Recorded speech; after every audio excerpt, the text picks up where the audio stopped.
I never thought silence could sound like a scream. Yet that night, as I sat alone in my car outside a modest white colonial house on the edge of Boston, the quiet was deafening. The street was almost empty, a few windows glowing with warm light, families inside laughing, living being real. My hands were wrapped so tightly around the steering wheel that my knuckles were white, the leather creaking with every tremor. It had started earlier that evening, like all tragedies do, with something ordinary. A dinner plate, a phone call, a lie so casual it could have passed unnoticed if my heart hadn't already been restless for weeks. Still at the office, Eric had said when I called him around 7:30, "We've got investors from London here." "Don't wait up, sweetheart." His voice was smooth, steady, professional. The same tone he used on conference calls when he wanted to sound in control. I believed him for nearly 20 years. That night I didn't. Maybe it was the silence behind his words. No hum of conversation, no office noises, just faint music. A woman's laugh. The kind of sound that doesn't belong in corporate meetings. I stared at my phone long after the call ended, the screen glowing with his name like a curse. My husband of 23 years, the father of my daughter, the man who'd promised me forever, had been drifting away piece by piece. Late nights, business trips, emotional absences disguised as fatigue. But this time I had proof. Or at least, I had a tool for it. Our family's tracking app, the one I'd installed after his minor car accident 2 years ago, lit up with his location. He wasn't downtown. He wasn't even near the company's headquarters. He was in Brookline, a quiet neighborhood of winding streets and manicured hedges. I drove without thinking, only feeling. Each mile stripped another illusion from me. The night air pressed heavy against the windshield, the rhythmic wipers whispering like a metronome counting down to the death of something sacred. His black BMW sat outside that white colonial house, neat as always. I parked half a block away, my breath fogging the glass. The porch light was on. Through the sheer curtains of the front window I saw movement. A man, his silhouette unmistakable, crossed the room. Then a woman, barefoot, laughing softly as she carried a glass of wine. She was younger than me. Not by much, but enough to sting. They looked comfortable together, natural. Like two people who shared grocery lists, inside jokes alike. I should have cried. I didn't. My tears had run dry long ago. Instead, I watched in a kind of still terror as the woman leaned in and kissed him. Eric kissed her back with the tenderness I hadn't felt in years. My stomach twisted. It wasn't passion that broke me.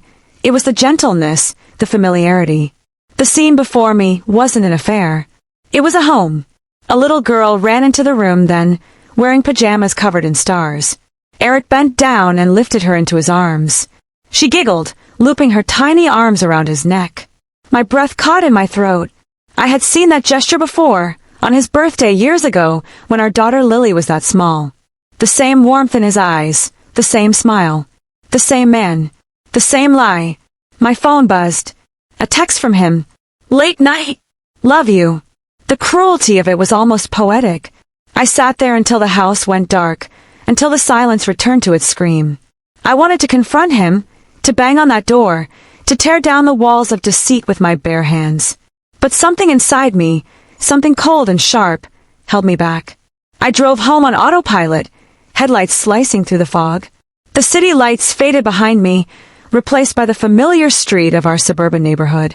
Our house, painted the same pale yellow since the year we bought it, looked warm, safe, like a postcard of happiness. Inside it, everything was in its perfect place. The illusion of order. At 2:14 a.m., Eric walked in, jacket slung over his shoulder, tie loosened. He smelled faintly of red wine and someone else's perfume. "Hey, babe," he said, kissing the top of my head as if nothing in the world were wrong. "You're up late." "Couldn't sleep," I replied, my voice calm. I'd learned from him how to lie beautifully. He smiled that weary, practiced smile. Meeting ran long. "You know how these things go." "Of course," I said. "Did you close the deal?" He chuckled, loosening his cuffs. "Always do." I watched him head upstairs, his steps steady, his confidence intact. How easy it must be to live a double life when you have no conscience. In bed, I stared at the ceiling for hours. My mind replayed every moment of our marriage like film on an old reel. His proposal in the rain, the birth of our daughter, the late-night talks that used to stretch until dawn. How many of those moments were real? How many borrowed lines from the script of a man who practiced sincerity the way others practice piano? By morning, my decision had solidified like ice. I wasn't going to confront him. Not yet. I was going to learn everything. Every lie, every hidden truth, every secret he thought he'd buried. When he left for work at 8 a.m., kissing my cheek with his routine affection, I smiled. "Drive safe," I said. The moment his car disappeared down the street, I opened my laptop. I logged into the tracking app again, then to his cloud storage. I knew his passwords. He trusted me with everything, as husbands do when they think they're smarter than love. The name Clara Bennett appeared more than once. Emails, calendar entries, expense receipts, even a contact name marked with a red heart. Clara, the woman from the house. My pulse slowed. Cold, calm. For the first time in months, I felt alive. Eric thought he was the architect of deception. He didn't know that I had been watching, waiting, and remembering long before that night. He didn't know what I was capable of when I was done loving him. He had taken 23 years of my life. I was going to take everything else. Days became rituals. The same breakfast, the same goodbyes, the same faint scent of guilt on his clothes. To anyone watching, we were still the perfect couple. Successful, polite, unbreakable. I kept it that way deliberately. Revenge requires patience, and patience, I had learned, is another word for control. Eric left for work every morning at 8. At 8:30, I began my real day. Clara Bennett. I whispered her name like a secret prayer to a god I didn't believe in. She was 32, unmarried, a freelance interior designer. I found her Instagram in minutes. Pictures of tastefully decorated apartments, black coffee and sunlit kitchens, captions about living authentically. Her posts were full of words like alignment, healing, and truth. The irony was exquisite. In one photo, Eric's watch appeared on the corner of a marble counter, blurred but unmistakable. The same silver Omega I had gifted him for our 20th anniversary. My throat tightened. The caption read, "Sundays are for simplicity." I wanted to laugh. By Thursday, I knew her entire life. Where she lived, who her clients were, what time she jogged. She wasn't even careful. Maybe she didn't have to be. He had probably told her I was cold, distant, unloving, the usual script men use to justify betrayal. But there was something else. Buried in her older posts were photos of a little girl. Same age as the child I'd seen that night. No tags, no mention of the father. Just soft smiles and captions like, "My sunshine." I started connecting dots that weren't supposed to exist. Friday evening, Eric said he'd be working late again. I packed a small bag, told him I was visiting Lily at her college for the weekend. He kissed my forehead distractedly, already half out the door. When the door closed, I waited exactly 10 minutes, then followed. Brookline looked different this time, less like a place and more like a stage. I parked farther down the street, my car shadowed beneath a line of maple trees. The air was colder now, the kind of chill that seeps into your bones and makes you feel fragile, human. The house was lit again. Laughter drifted through the open window. A movie playing, a wine bottle on the coffee table. Clara sat curled on the couch, her hair damp from a shower, wearing one of his shirts. The little girl, her daughter, their daughter, was asleep on the sofa, her tiny hand resting near Eric's. For a second, my vision blurred. I wasn't sure if it was from the sting of the cold or something deeper, something breaking. He wasn't visiting. He was living there. Everything I'd thought we shared, the rituals, the memories, the quiet moments, he had replicated them. With someone else, like a magician performing the same trick for a new audience. When he left around midnight, I followed him. His car wound through familiar streets, stopping at the same gas station he always used. He bought a bottle of water and a pack of mints, his routine before coming home to me. By the time he climbed into bed beside me, whispering, "I missed you," I had already stopped hearing him. The next morning, I began phase 1. I went to the bank first. Quietly, efficiently. I checked the joint accounts, the investments, the credit cards. Then I created copies, screenshots, statements, hidden folders. Years of financial comfort had lulled him into arrogance. He thought I didn't understand the numbers, but I had been balancing our life for decades. By the second week, I had found the transfers, small amounts first, then larger. Payments to a private account under Clara's business name. Consulting fees. I smiled when I saw them. He wasn't just cheating on me emotionally. He was funding her life. One evening, I invited him to dinner at his favorite restaurant, the one overlooking the Charles River. The same place he had proposed to me years ago. I dressed carefully, elegant, understated. I wanted to remind him of what he was risking. "You look incredible," he said as we sat down, reaching for my hand. "It's been a while since we did this." "Life gets busy," I said, smiling. "How's work?" He sighed, the weary businessman. "Exhausting. We've got new investors. Lots of pressure. Sometimes I feel like I'm barely holding things together." I tilted my head. "You always make it look effortless." He smiled, pleased. Men like him live off admiration. Halfway through dinner, he received a text. His phone lit up face down on the table, but I caught the preview before he flipped it. "Good night, my love. She's beautiful when she sleeps." He froze for half a second, barely noticeable, then smiled at me. "Just the office," he lied.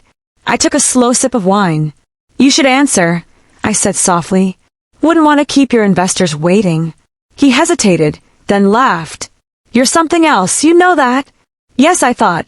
"I really am." When we got home, he fell asleep instantly. I stayed awake, scrolling through the photos on my phone, screenshots, documents, addresses, everything. Revenge wasn't about destruction. It was about precision.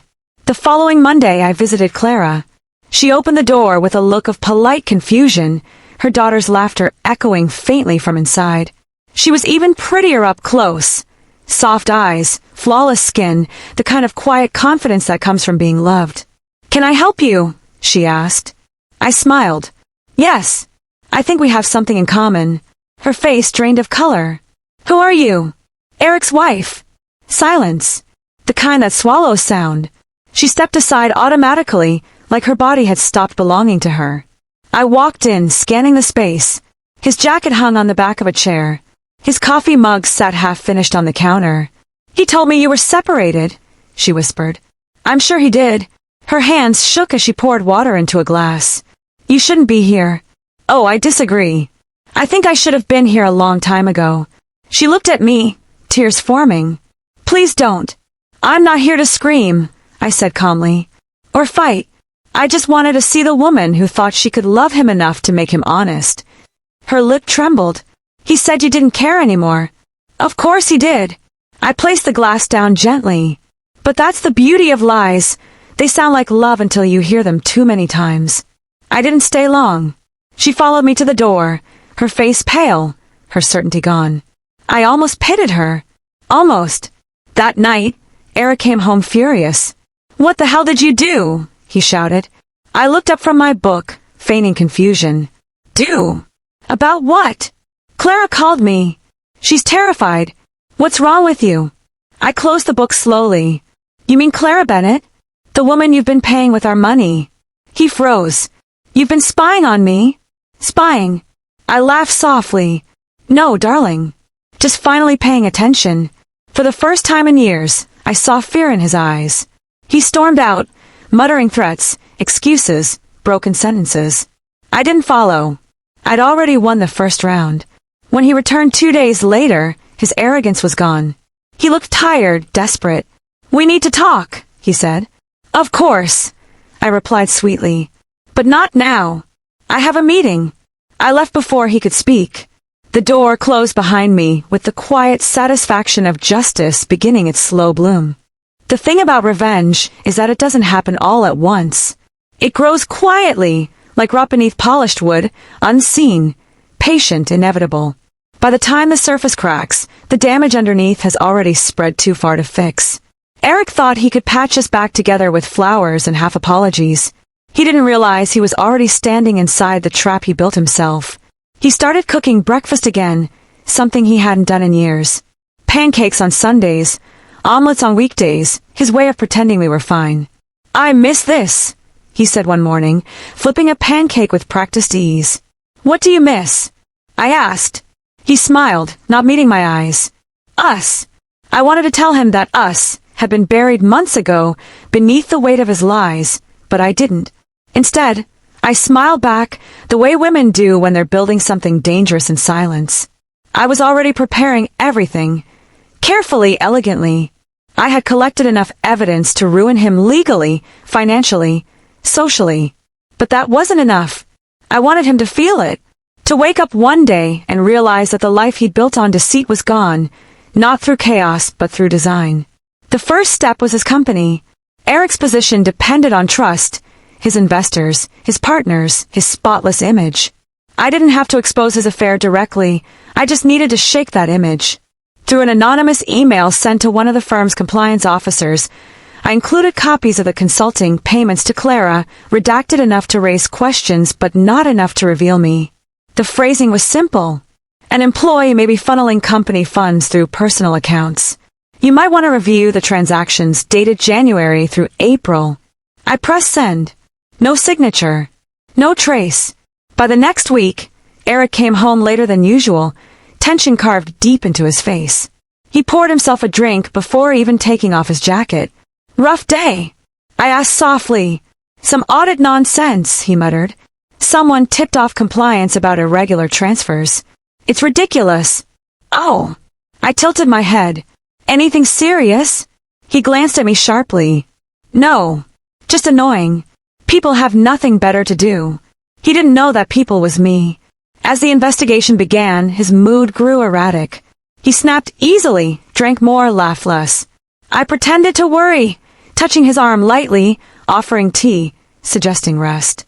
I became the portrait of patience, the loyal wife standing beside her troubled husband. It was almost poetic. Meanwhile, Clara had gone silent. Her social media disappeared, her phone disconnected. I knew she'd left the city, feared as that to people. Eric tried to contact her at first, secretly, but I saw the frustration in his eyes when her number stopped working. The perfect mistress had vanished, leaving him to clean up the mess. By late October, whispers started circulating in his office. One of his partners called during dinner. I heard the tone before I heard the words. You might want to take a leave, Eric, the man said through the phone. Just until this blows over. He hung up without replying. The silence afterward was heavy. Maybe it's for the best, I said, cutting my steak. A little rest could do you good. He looked at me then, really looked at me, for the first time in months. There was suspicion in his eyes, faint but growing.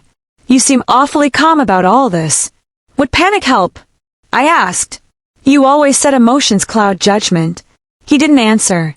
That night, he barely slept. I heard him pacing downstairs, making phone calls, whispering names I didn't recognize.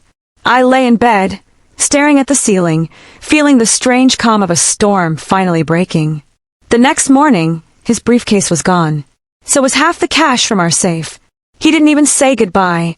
For 3 days, I heard nothing. No calls, no texts, no sign of him. Then, on the 4th morning, a message appeared on my phone. I know it was you. I stared at it for a long time. No greeting, no accusation, just certainty. I didn't reply. Instead, I logged into our joint account. He had transferred the remaining balance into a new private account overnight. A desperate move, clumsy and panicked. But I had already expected it. I had my own accounts, untouched and secure, prepared months in advance. He thought he was running, but I had already built the maze. By the end of the week, his firm had placed him on indefinite suspension pending investigation. Rumors spread quickly. Words like embezzlement, conflict of interest, misconduct.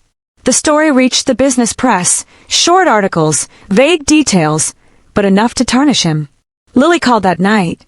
Mom, what's going on with Dad? I saw something online. He's just under review, I said gently. It'll pass. Are you okay? She asked. Yes, I whispered. Better than I've been in years. After we hung up, I walked through the house, turning off the lights one by one. Each darkened room felt lighter, freer. But revenge isn't clean. It stains everything it touches. And somewhere in that growing darkness, a small part of me wondered what I'd become. Then one evening, I came home to find him sitting in the living room, unshaven, his eyes hollow. The house smelled of whiskey and rain. You did this, he said quietly. Didn't you? I placed my bag on the table. Do what? Don't play stupid, Anna. His voice cracked. You destroyed my career.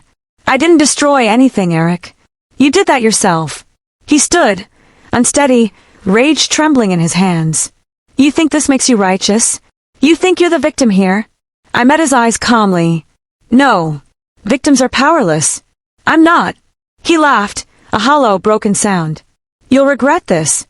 You've no idea what I can still do. Oh, I do, I said softly. I know exactly what you can do. That's why you have nothing left.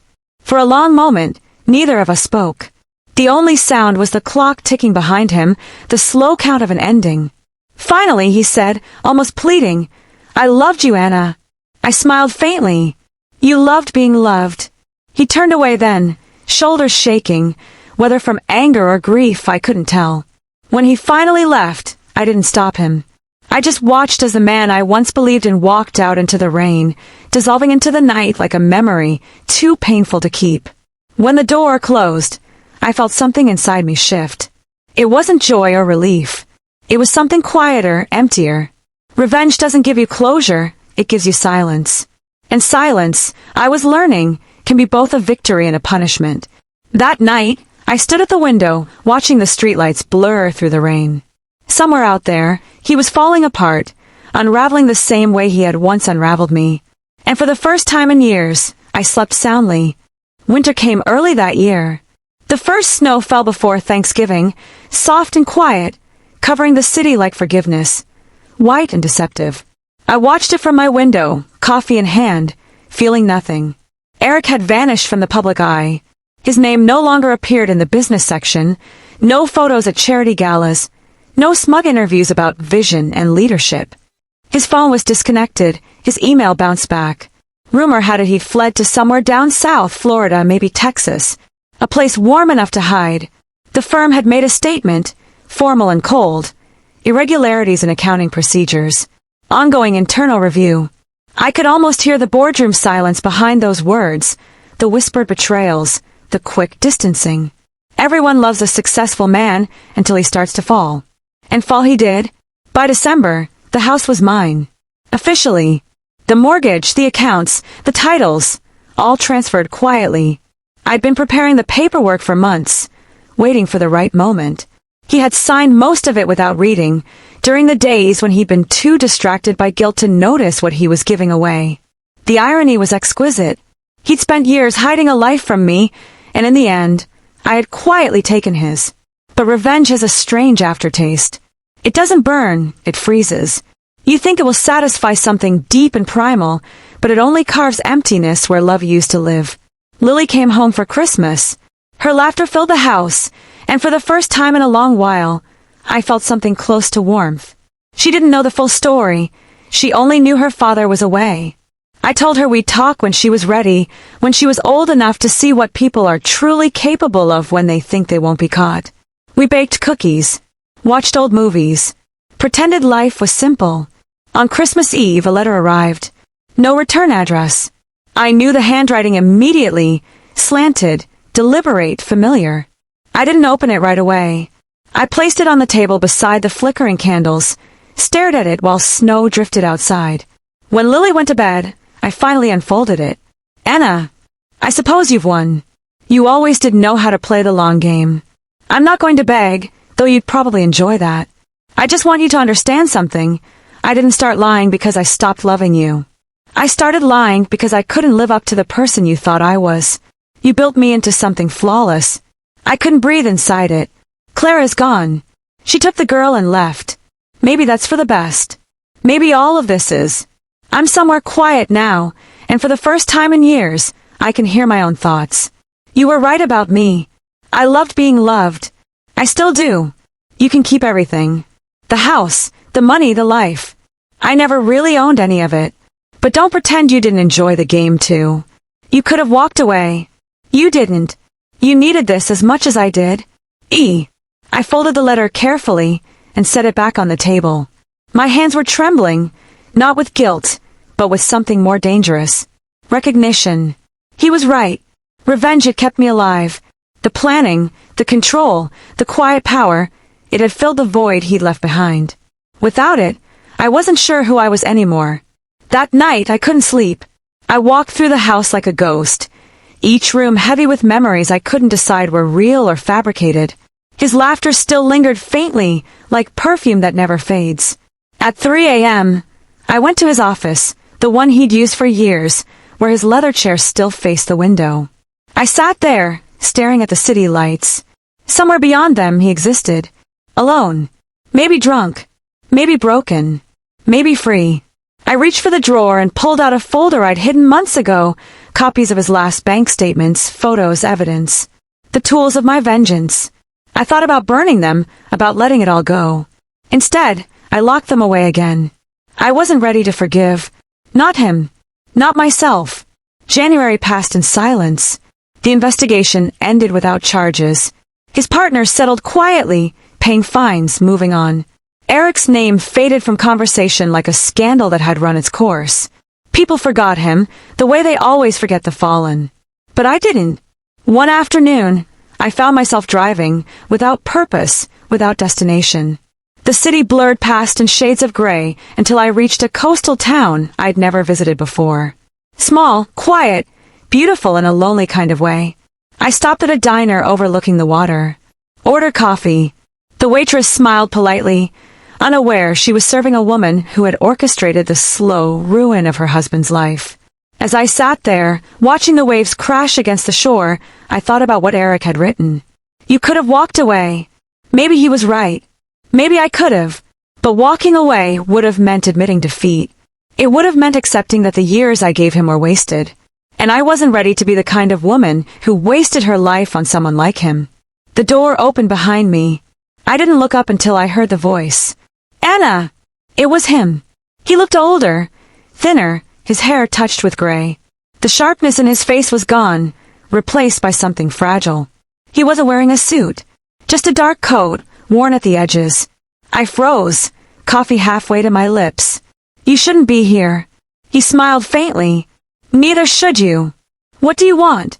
Closure, maybe. Or punishment. I'm not sure anymore. He sat across from me uninvited, his eyes studying my face like a map he no longer recognized. You look different. So do you. He nodded slowly. I came to say I'm sorry. Not for what I did. You wouldn't believe me anyway, but for how long it took me to understand what I destroyed. I said nothing. The hum of the diner filled the silence between us. I lost everything, he continued softly. The business, Clara, the house, you. But it's strange. I don't hate you for it. Then you're a better person than I thought. He smiled sadly. No, just tired. He reached into his coat pocket and placed something on the table, a small velvet box. I didn't touch it. It's not what you think, he said. Open it. Inside was a single diamond earring. Not new. Familiar. My earring. The one I'd lost years ago, the night he first told me he loved me. I found it, he whispered. In the old car. Thought you might want it back. I stared at it for a long moment, the tiny stone catching the dull light. Then I closed the box and pushed it back toward him. Keep it, I said. A reminder. He looked at me, something unreadable in his eyes. Of what? That love, once broken, never looks the same again. For a long time, neither of us moved.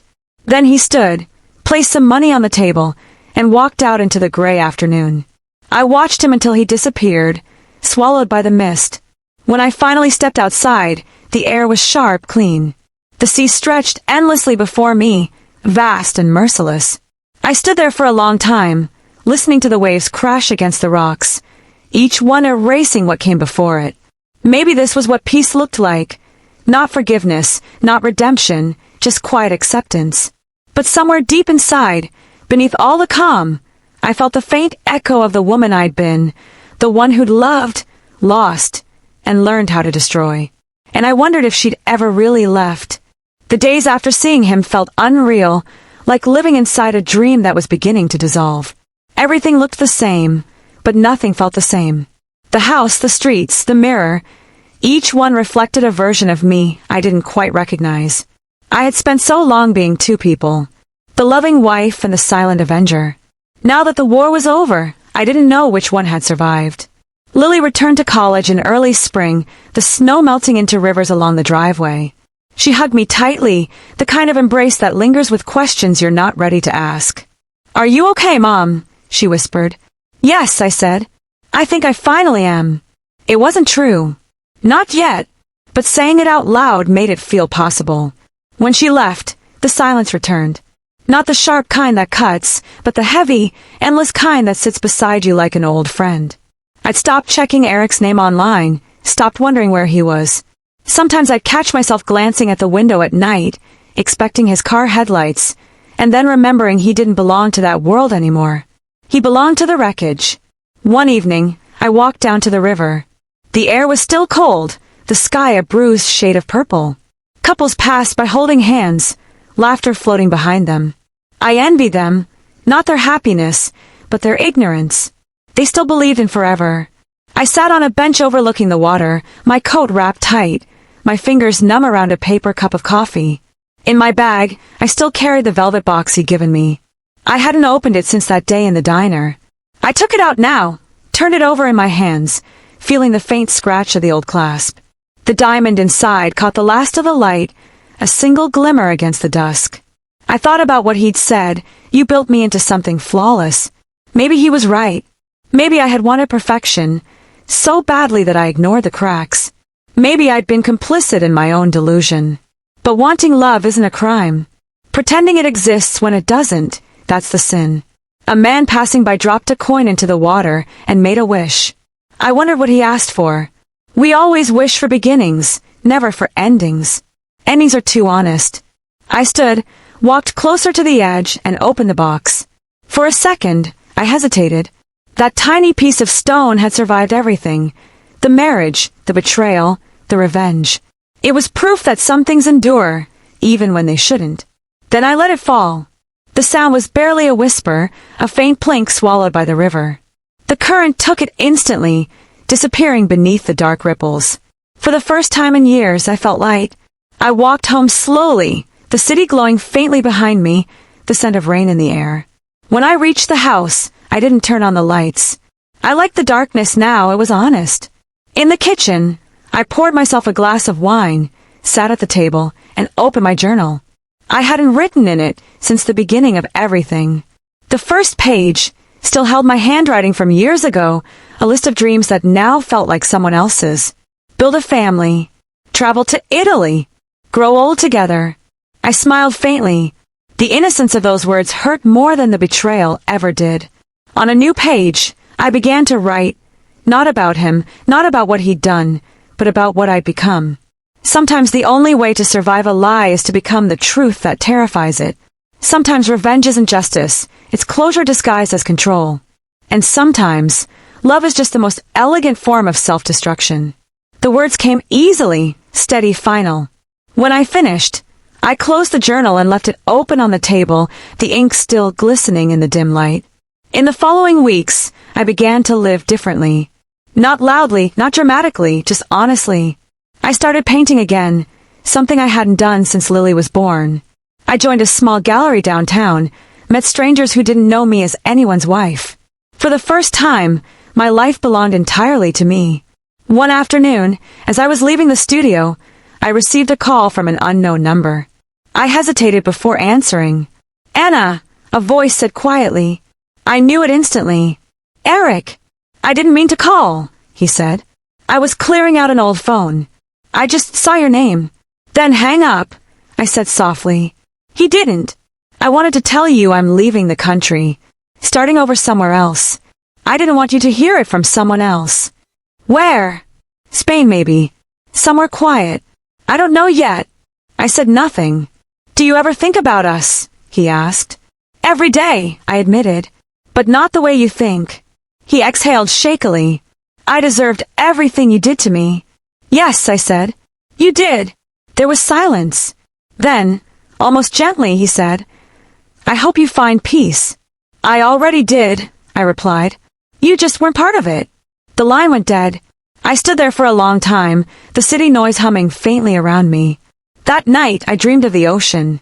Endless, quiet, forgiving. In the dream, I was walking along the shore barefoot, my footprints disappearing behind me as if I'd never been there at all. When I woke, sunlight filled the room. For once, I didn't feel haunted. I brewed coffee, opened the curtains, and watched the world begin again. Later, as I left the house, a neighbor waved. "Beautiful day, isn't it?" she said. "Yes," I replied. "It really is." And I meant it. Because the truth is, revenge hadn't saved me. It hadn't healed the wound or restored what was lost. But it had stripped away the illusions, the polite lies, the endless pretending. It had left me raw, scarred, and painfully real. And in that rawness, I found something purer than forgiveness, freedom. I walked down the street, the morning light spilling across the pavement, the world shimmering with quiet possibility.